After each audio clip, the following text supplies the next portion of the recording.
In this video, we will verify or prove the fundamental trigonometric identities. To verify the trigonometric identities, we usually start dun sa more complicated side ng equation and essentially rewrite the expression until it has been transformed into the same expression as the other side of the equation. Sometimes we have two factor expressions, pwede ring mag-expand or kunin yung common denominators or gumamit ng mga algebraic strategies to obtain the desired result. We will begin with reviewing the fundamental identities. It's already introduced dun sa aking previous video. Ang title nun ay Fundamental Trigonometric Identities. So merong doong 5 identities, the Pythagorean identities, the reciprocal identities, quotient identities, and even odd identities. So, yun yung gagamitin natin para mag-verify or mag-prove ng trigonometric identities. The Pythagorean identities are based on the properties of a right triangle. So, yan yung sine squared theta plus cosine squared theta equals 1. 1 plus cotangent squared theta equals cosecant squared theta. Then 1 plus tangent squared theta equals secant squared theta. Kung mapapanood nyo yung last video ko, yung video ko about fundamental trigonometric identities, pinakita ko doon paano naging ganito yung Pythagorean identities. Saan nangyari? Bakit naging sine squared theta plus cosine squared theta equals 1? So doon ay in-explain ko kung paano nakuha itong mga identities na to. The reciprocal identities define reciprocals of the trigonometric functions.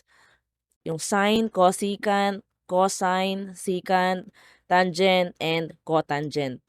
Then yung quotient identities define relationships among the trigonometric functions. Tangent theta and cotangent theta. Meron dong even odd identities.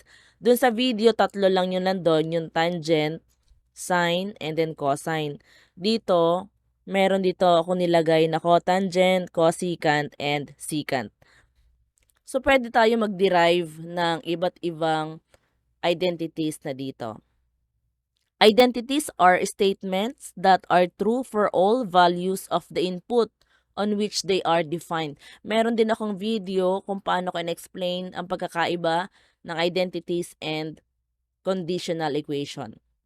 To prove an identity, in most cases, you will start with the expression on the one side of the identity and then manipulate it using algebra and trigonometric identities until you have simplified it dun sa expression on the other side of the equation. So, lagi niyong tatandaan, do not treat the identity like an equation to solve. Hindi po siya equation. It is not an equation. The proof is establishing the two expressions are equal. Kailangang palabasin natin na yung left side ay identity ng right side. So, we must take her to work with one side at a time rather than applying an operation simultaneously dun sa both sides of the equation. Example, let us verify tangent theta cosine theta equals sine theta or tangent theta times cosine theta equals sine theta. So mag-start tayo dun sa left side dahil ito yung more complicated side. Let us use the quotient identity. Tangent theta, kung makikita ninyo, tangent theta is equal to sine theta over cosine theta. Or rewrite as product of fractions, sine theta over cosine theta times cosine theta. Then cancel cosine theta. So naiwan na lang si sine theta. Tangent theta times cosine theta equals sine theta. This identity was fairly simple to verify as it only required writing tangent theta in terms of sine theta and cosine theta. Another example, let us verify cosecant theta times cosine theta equals cotangent theta. As the left side is more complicated, let's begin there.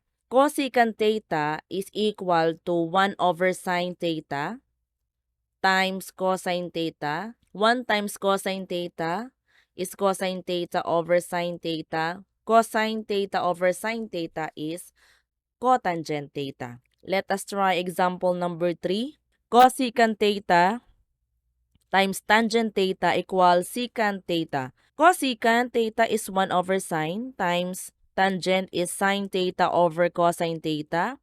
Pwede mag-cancel tayo ng sine dyan. So, the answer is 1 over cosine theta equals secant theta. Let us verify the identity quantity 1 minus cosine squared x times quantity 1 plus cotangent squared x equals 1. So makita natin na talagang complicated yung left side. Let us use quotient identity. Cotangent x equals cosine x over sine x. Palitan natin yung cotangent squared x dito ng cosine squared x over sine squared x. And let us find the common denominator. This is sine squared x over sine squared x is 1. Then, rewrite natin itong cosine squared x over sine squared x.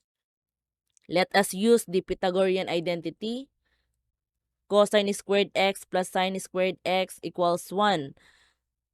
Therefore, here, sine squared x plus cosine squared x is 1. Magkakaroon tayo dito ng 1 over sine squared x. Paano naman yung 1 minus cosine squared x?